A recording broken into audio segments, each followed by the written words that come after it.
Welcome, headbangers, to this week's Metal News Update. I am your host, Samuel from the Mighty Resonator. How's everybody been? Haven't talked to y'all in a while. Woo! Been on a little vacation, but now we're home.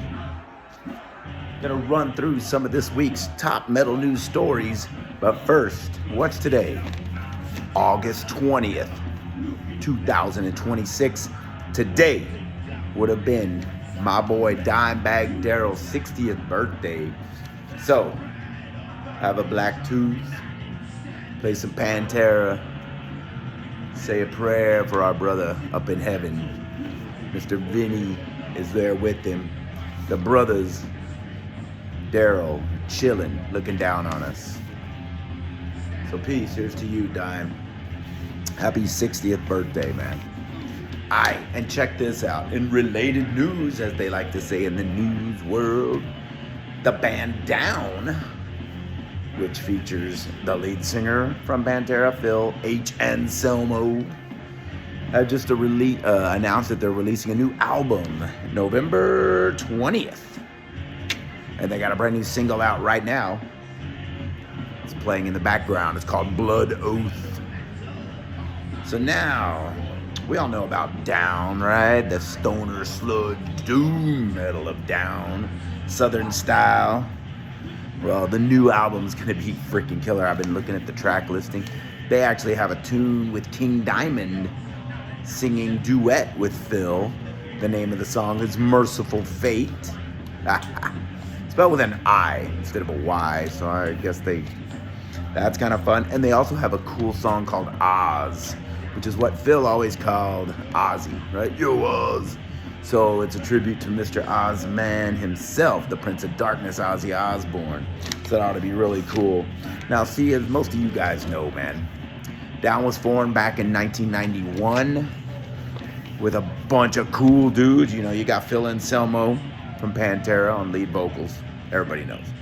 Pepper Keenan, Corrosion of Conformity on guitar. Also Kirk Weinstein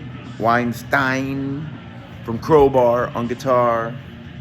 You got Jimmy Bower from I Hate God, who plays guitar in I Hate God, but he's playing drums with these dudes, because that's how cool he is. And the bass player, Pat Bruders, who used to play with Goatwhore. Remember those badasses? And now he's with Crowbar as well. So, just an all-star cast and a bunch of New Orleans dudes, right?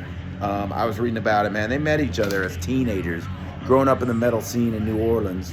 Everybody was in their own bands, but they became good friends.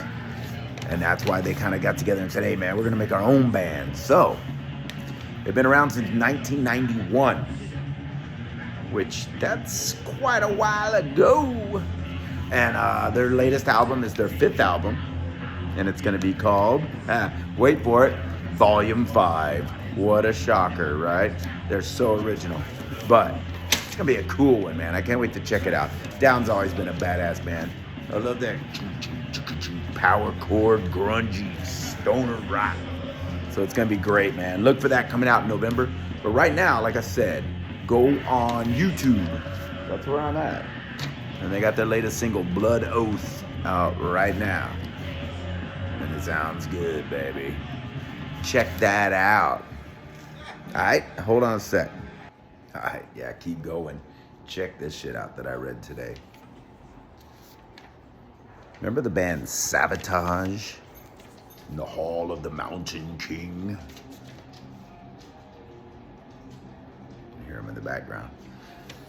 Sirens, you know, Gutter Ballet, The Edge of Thorns, all those cool songs. Well, I read today that Chris Caffery, from TSO fame, but also from Savatage fame, talking about getting the band back out touring by next year for sure. So Caffery joined the band in '89, right? Remember, they started out with just Chris Oliva on guitar and his brother John on vocals. They needed an extra guitar player. They picked up this dude, another Chris Caffery. So he joined them for the Gutter Ballet tour. and played with them on over 100 shows that year, right? Really got it good. And then ended up playing on the next 3 or 4 albums with them until the untimely death of Oliver in 1993. Oh, man, and if you guys remember that tragic accident, him and his wife are driving in Florida someplace, and some drunk driver crosses the median and hits him head on, kills him. I mean, and that dude was a freaking another Dimebag style, a gift on guitar. So that was pretty much the end of Savatage. But last year they played some shows in Europe. They played 19 shows across Europe and had a really good, reception from all the fans over there. Now it's like, hey, we're ready to do it, man. They're ready to get back out there and do it again. John's in better health now, the singer. Oliver, the brother. He's ready, man. So Chris, and you know what's cool? Chris got Al Petrelli, who's also the TSO guy. If you guys have ever seen Trans-Siberian Orchestra, you know either one of these guys, because they're usually the main dude who talks a lot and plays some shredding guitar and just amazing.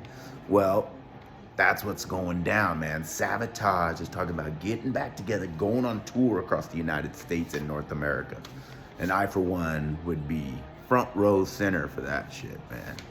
You're approaching the island of the sirens. Dung, dung, dung, dung, dung, dung. Oh, remember that? And the Hall of the Mountain King. Good shit, man. That's really cool. I read some other cool stuff. So, Nita Strauss. Nita Strauss is that shredding guitar player chick. Plays with Alice Cooper. Plays with a bunch of people. Just did a cool duet with Alicia Whitegloves from Arch Enemy. Now Blue Medusa, right? Because she left Arch Enemy.